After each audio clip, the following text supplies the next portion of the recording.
and I can't wait to show people. And so, if I were to tell you how many times I've spoken with someone in a strategy session to see where they're at, and they're already working on a logo, but there are parts of this, the legalities that have not been done. And so you want to be legit, because if this business or this nonprofit is going somewhere, it's got to be set up right. And so don't discount anything or feel like I'm going to rush the process on anything, because, hey, a rose by a rose by any other name is still a rose. That does not apply to business, because your name, you need to spend time on that. Your name is going to show where you're going and what you're all about. So spend time on that and let it reflect the true essence of your business.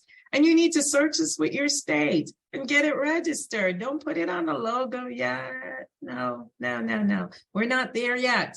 And, don't get your EIN yet either, because then you might go to your state and it's like, oh, this name is taken, whatever the case is. So it's a process, it's in order. And you may be another part of the world. What you need to do is just search for your local business municipalities. And a lot of times, mostly everywhere, you can go online and learn the process. But there is a process and it's important to follow it. For those who, usually for a nonprofit, you don't need a local tax certificate because you're not operating as a business. You're incorporating it because you're going to have a board. You're going to have all of these bylaws, so on and so forth. Normally, when I go through my process, I provide everything, like all the templates, all of that good stuff. So you want to secure a local tax certificate if you're practicing business in your local county and have that information readily available, especially if you're a home business. You could just, keep it somewhere safe in your home or put it up. If you go to your nail salon, they have theirs up. Same thing. So legit business, and you take that information and you go set up a bank account. Keep it separate from your personal, and you're setting up your company as an LLC, just to remove liability from you personally. And that's why you want to keep everything separate. During this process, you need to create a business plan and a startup budget. I know it's like, yeah, but I'm just starting out. I'm little, I don't have much going on yet. Do it right. This business plan is like your business Bible. You're going to lay out the big vision. And so when I work through this process with my clients, I give them, the business plan template, but I teach from A to Z, the mission, the vision, the bio, what that needs to look like. Do you have, if it's a nonprofit, is there a board? Okay, we're going to define everyone's title and all of that good stuff. Who are you serving? What are your services looking like? How often?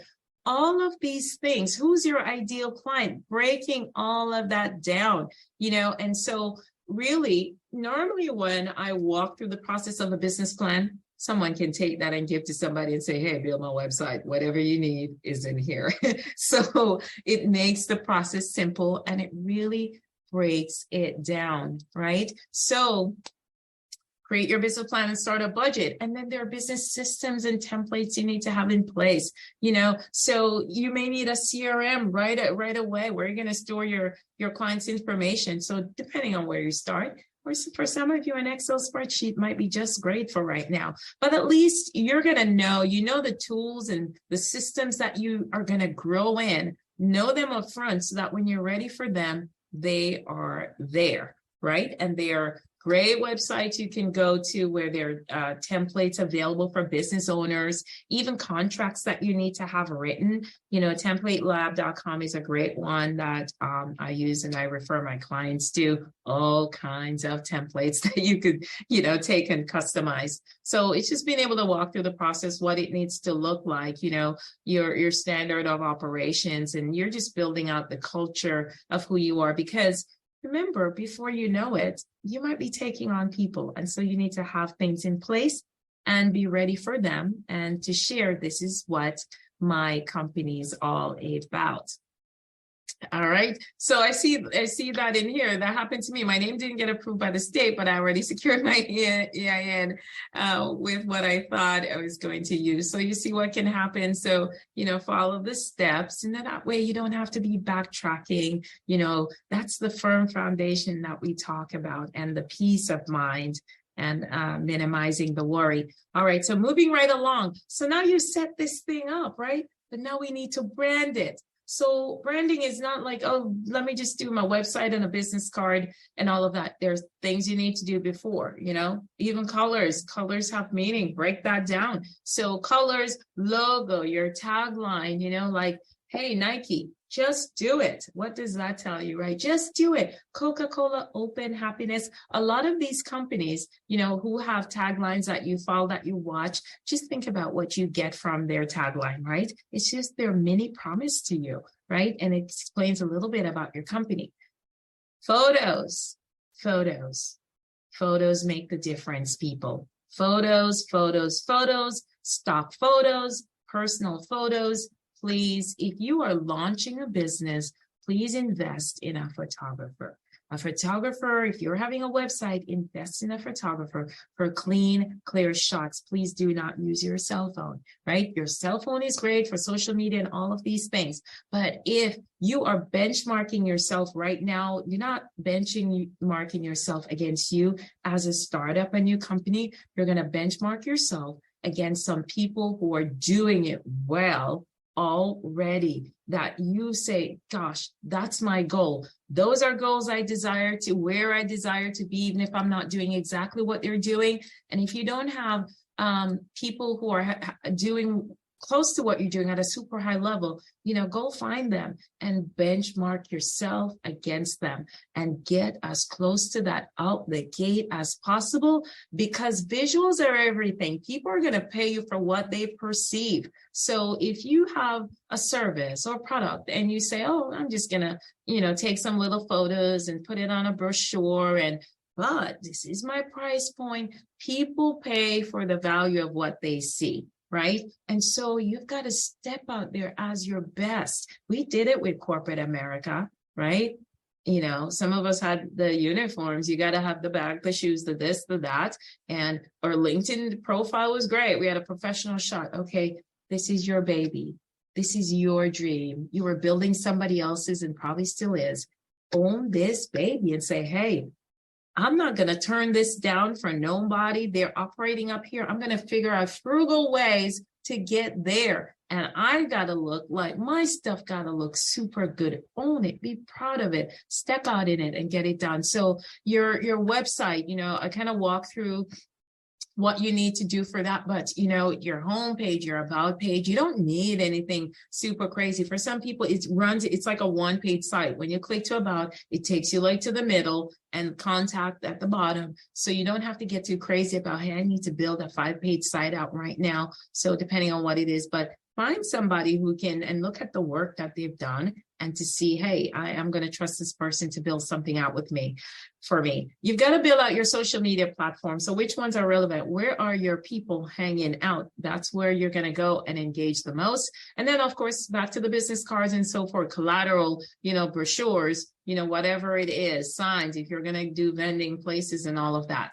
And then, of course, your branding tools and resources. So learning all the branding things and being on social media, but there are tools and resources, the apps that you need, to make your photos look great, the fancy fonts to make your text look cute. So that's a little tip for any of you who follow me on social media. And you might see like my text is changing and the fonts. And I'm like, how do you get to do that? Because I keep copying mine in Word and pasting it and it's not working. All right, go to your app store and type in fancy fonts. There are a couple of apps that will show up.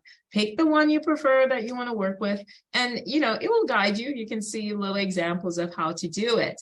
But branding tools and resources. And believe me, when I walk this journey out with someone, I show everything you see me do, this presentation that I created, everything that I do, I'm like, here is what I use. And the goal is start with something, but then also find your go-to tools yourself, something else that might be great, but to get you started. So I kind of have a huge toolkit go-to for everything.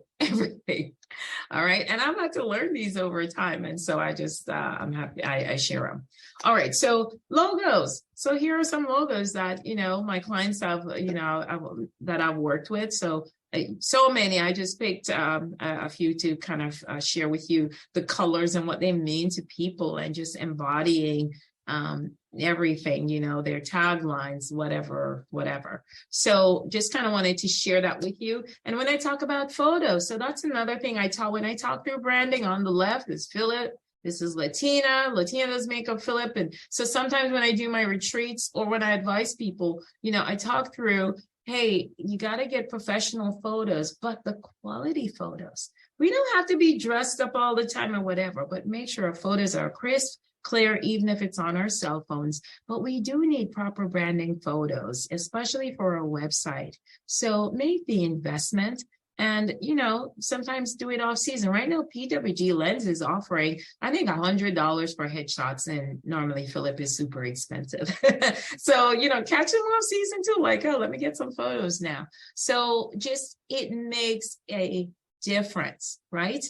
So branding aside, we're going to hop on to launch. So now you branded and now you're ready to get out there, right? You've got to have launch strategies in place. Like, so when am I going to do this? How am I going to share with people? Am I going to do posts? Am I going to have a live event and invite people? And remember what I said, start with who family, friends, people at your church, social media, whatever it is. But you've got to set up specific launch strategies and dates when you're going to do things, right? And then engage people in a launch team. Like, hey, I'm launching my business. And even if it's a book launch, get a launch team and say, hey, I'm launching this. Can you help me share the word, on your social media or with your group of people? All of that. So you got to have strategies in place, and you've got to have marketing strategies, long-term goals for your business. As you launch out and you start growing, what are some things that you're going to consistently need to do? Do you need to find trade shows to be at? Do you need to find places to speak at and, hey, share what you do? All of these collaborations, different things. So many of them, and honestly, in the essence of time, I'm not able to go through all of them right now, but content creation, right? You don't just hop on and like, oh, what did I say today? Or remember now, you're a professional in your business, you've got a branding to uphold, and you need to have something to say. You're stepping out there. It's to educate, motivate, inspire, lead people to a call to action, to do something with you, the products and services that you're offering. So you got to create this content, and then you got to plan it out and schedule it, right? And you got to work on building your audience. So start with who you know, right? When you get into that growth phase, that's where you really hone in on audience building. All right. So when we look at that quickly, the grow and scale, right? So normally the process I talked to you about before this, I'm going through that with my clients, like for the first 90 days, right? They're getting that done, or a little bit over 90 days, but this kind of builds on that, right? This growing scale, growing your audience and your following on your platforms, because the goal is you got to pull these people off there and get them on your email list. So I work through strategies on how to grow that. And, you launched out with your brand, but now you're like, keep turning it up a notch. Remember, you got goals. So always set the bar higher. Okay, I did this. How can I improve on it? Set it higher. All right. So, and then building this funnel, because the funnel is, how do you get leads? And then you're going to turn them into prospects, and then into customers, and then, potential customers who will pay you for your service. And then for those of you who are a nonprofit, right? When you set this up, of course, the extra step for you is you've got to get your 501c3 status from the IRS, right? So setting it up with your state doesn't mean you are tax exempt. So you got to go to irs.gov and get your tax exempt status there, right? But for those of you who are looking at a nonprofit, this is also where partnerships and collaborations come in. A key thing my mother-in-law told me is like, don't just, focus on grants and the money.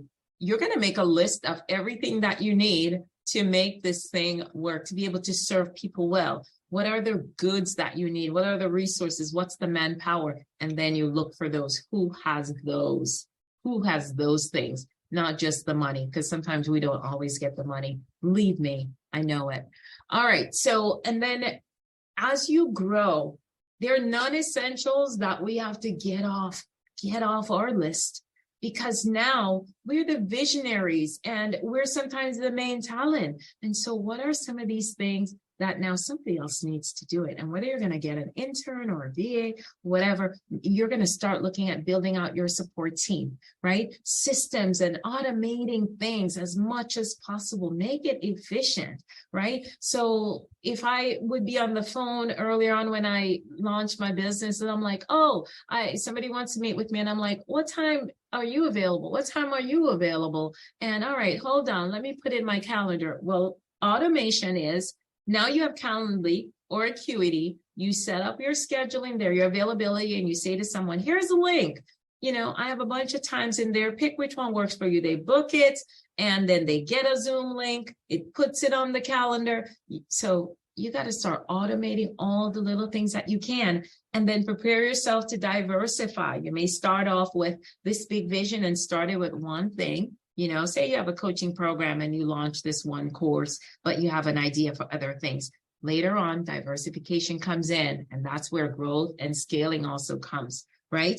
And then you've got to expand your presence. You now are going to have to, hey, I need media on what I'm doing, podcasts, TV, magazines, radio, whatever it is. So you got to get in front of more people. So this is kind of, like I said, I'm just touching on these things so you can see what you need to be thinking about. Unfortunately, time does not permit me to share how I help my clients do all of these things, but this is the journey that I'm walking, that I have walked, and that's how I can share this with you.